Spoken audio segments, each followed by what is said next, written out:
Greetings, I'm Solidus-Skully, and welcome back to Kingdom Hearts 2, and if you thought the plot was stalling beforehand with all the cleanup, oh boy, it's gonna be cutscenes galore, so the ratio of, plot per distance traveled is gonna be, well, fulfilled in this part, so let's board the alien spaceship.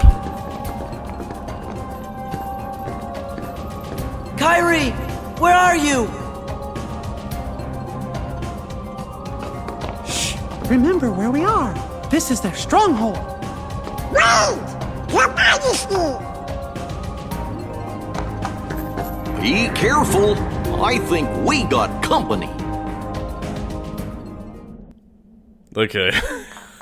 Oh god, I can't get over that fucking running animation. Ugh, careful ladies, don't want to chip a nail. Namine. There you are. Namine? Kairi, I'm afraid leaving is not an option. I'll take you to see Sora. You don't want that? I do. More than anything. But not with you around. If I had a heart, this would be where I'd die of laughter.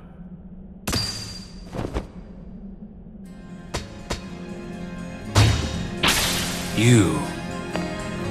Didn't Roxas take care of you? You can take it from here, Riku. Riku?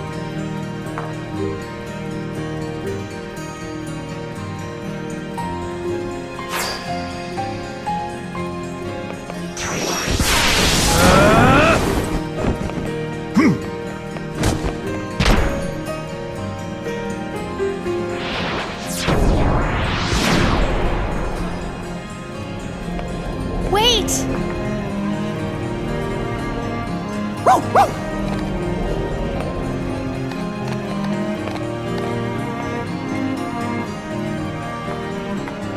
Riku, you're really here? You're not Riku, you're Ansem! That makes me so mad that I'm gonna have to re-record this audio not once, not twice, not thrice, not quadrice, not pentice, not hexice, but 3 fucking times. Haven, they say that nobody's ain't got feelings or hearts, but I'm feeling pretty angry right now. I would repeat some of the tangents I had previously, but I just said it twice, and fuck it, I'm not gonna do it anymore, so instead, I'm gonna cut through the chase and talk about... Well, we're not quite there yet, but it's concerning Kairi, and what you're gonna be seeing in the upcoming cutscene.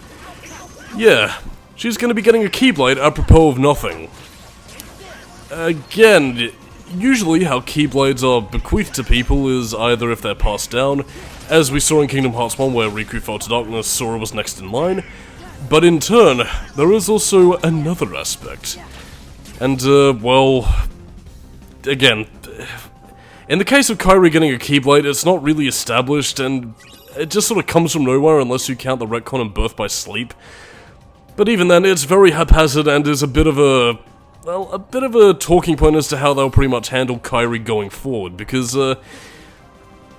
yeah, like, the series just kinda seems to either forget she exists, or soften down her character into basically being, you know, this lovely, pretty princess woman who just does a thing, and is supposedly there to be Sora's boyfriend, but, in the next part, when, you know, we have the big reunion between Sora, Kairi, and Riku, look at how Sora reacts to Kairi, and then look at how he reacts to Riku.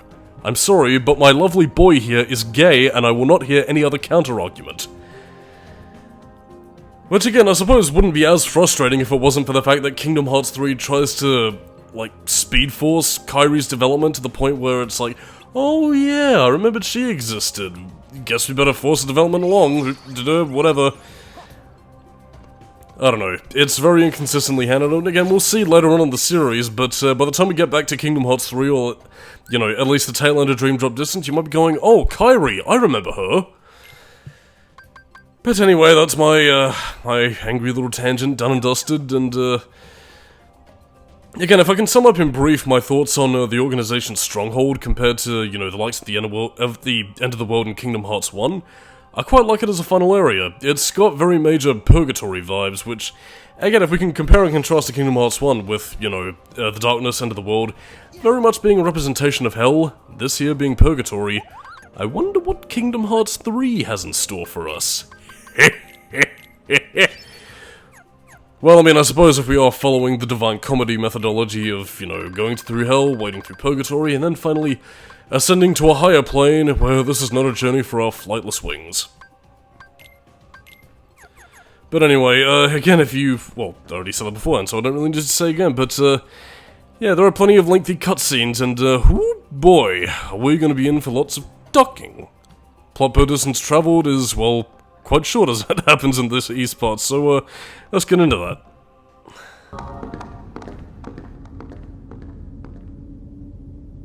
Sora, you've done well. Where's Kairi? Who knows? I expect she's catching up with her friend from the darkness. What do you mean? She doesn't need you anymore. I'm supposed to believe that? Well, you don't have to. But you can believe this.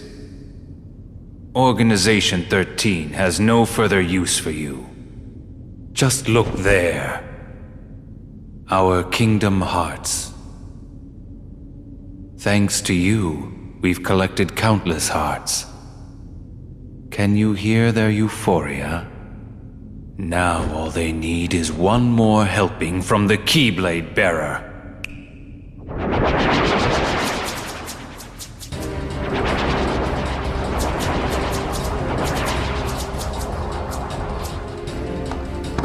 We gotta fight! But... Kingdom Hearts! Sora! Sora, it's really you! Kairi! Huh? You leave Sora alone!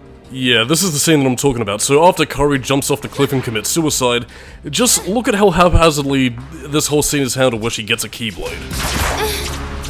Sora...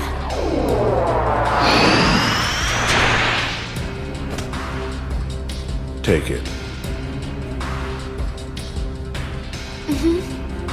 This time, I'll fight.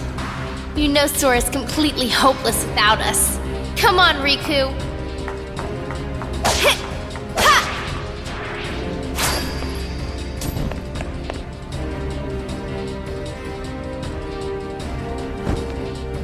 Well, well.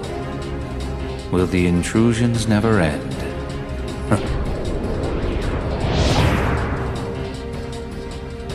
Why, Pete, this castle is perfect. Perhaps we should acquire it. Well, the setup is kinda nice, I guess, but what about all the Heartless? All this in-between world, it's way too close to the darkness. They ain't gonna listen to us here. Once again, you underestimate me. Yeah, I'm Maleficent, I'm important to the game, except not really, and, Kingdom Hearts 2 does kind of bring up a point as to what Maleficent's really doing here, but they never expand upon it in the rest of the series going forward, which is quite odd. But at least we get to listen to some cool music, which is, again, all good. And plus also more footage of Mickey very clearly being inspired by Master Yoda's fighting style. Quite fittingly, since Disney would soon own Star Wars and Kingdom Hearts is basically a Star Wars thing. All glory to the two Death Stars and the big Death Star that is Mickey's face. But yeah, it's also here where the game finally remembers that Diz exists, and at long last we're finally gonna see the true identity of this man with Christopher Lee's voice. They wouldn't cast him in a role if he didn't have a familiar sounding voice, and yeah, if you remember the earlier cutscene in Radiant Garden, he's exactly who you think he is.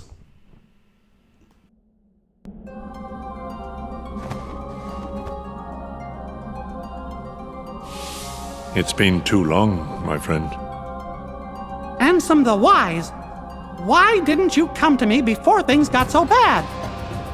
Xemnas, the organization superior, is the nobody of Xehanort, my foremost apprentice. The burden was mine to bear. Is that all?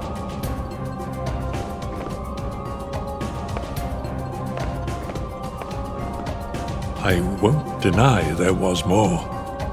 I was obsessed with thoughts of revenge.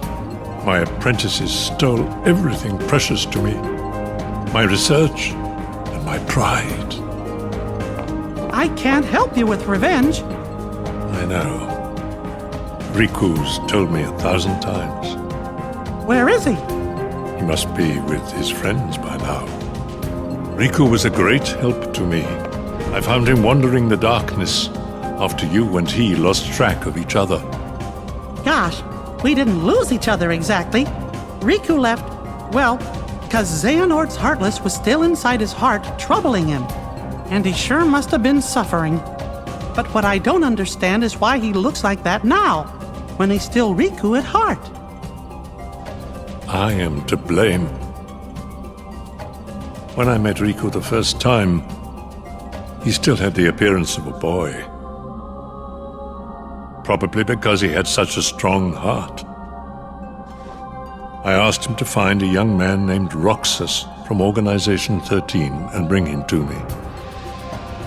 When I told him it would help Sora awaken from his slumber, Riku left without a word. He fought Roxas, and I can only surmise Riku lost that fight. Riku must have realized then, to fight in the realm of darkness, he would have to immerse himself in that same darkness. And when he did, you saw what became of him. When Riku brought Roxas back to me, he was introducing himself as handsome. If that was what it took to awaken his friend, he was ready to live in darkness. Riku was the victim of my revenge. Oh, how my heart ached. I could only laugh to hide my shame. I guess it must have been after that when I saw Riku again. He said he wanted to help Sora, but he made me promise. Promise that Sora wouldn't ever find out about what happened to him while he was out in the darkness.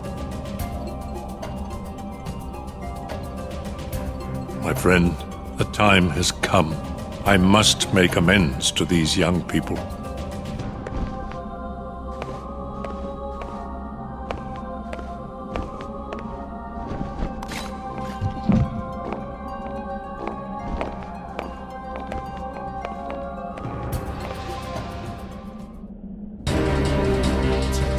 Get off!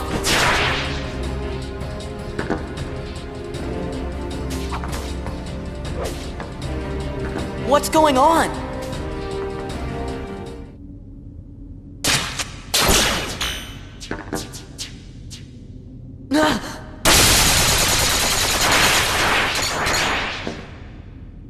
Have you been a good boy? Show yourself! Oh, it sounds like you haven't. Sora! Roxas! Roxas? Hey, did he just call me Roxas? You've really put Organization 13 in a pickle. I guess that must be why the Keyblade chose you. But man, did it pick a dud this time. You don't look like you're half the hero the others were. Are you done rambling? Rambling? As if. All I'm trying to tell you, traitor, is that your time is up. Here he comes!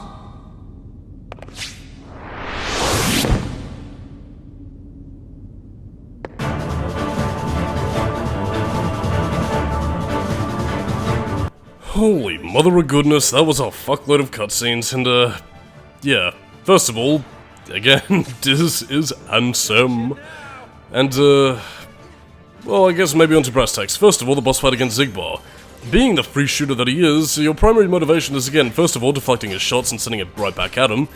And, yeah, with his very sci-fi looking sniper rifle, well, yeah, he'll pretty much jump down and, Xigbar, much in the same vein as the sniper nobodies, is very swift. Again, he loves teleporting around a lot of the place, so your chances to hit him are very few and far between. Your main time to hit him is when he's reloading his guns, obviously, but, yeah, he's got a very rapid-fire sensibility about him, and, yeah, one thing I will say is make very good use of block.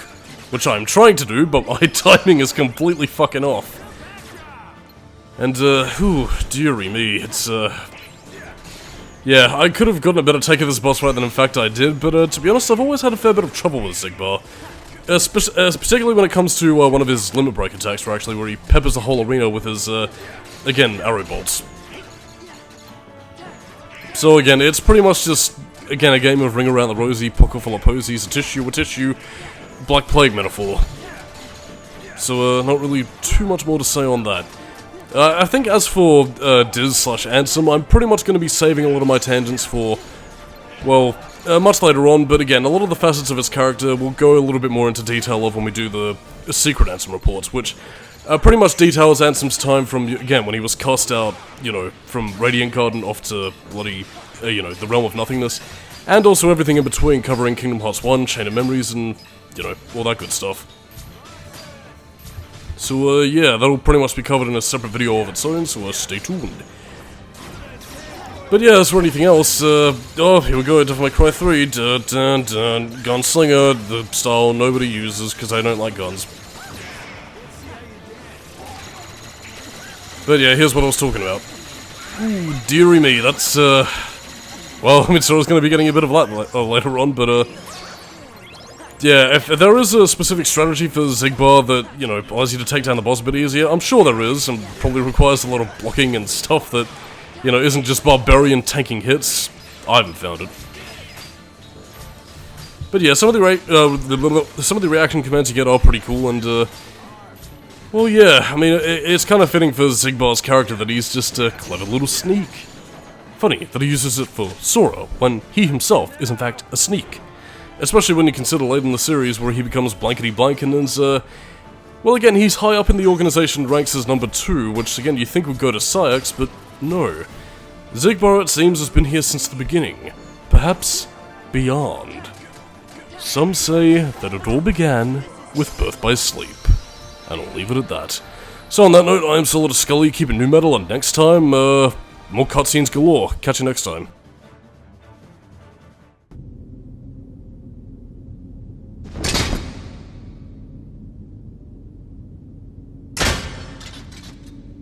Why did you call me Roxas? Wouldn't you like to know? Hey, hold on! Sora, it's Kairi!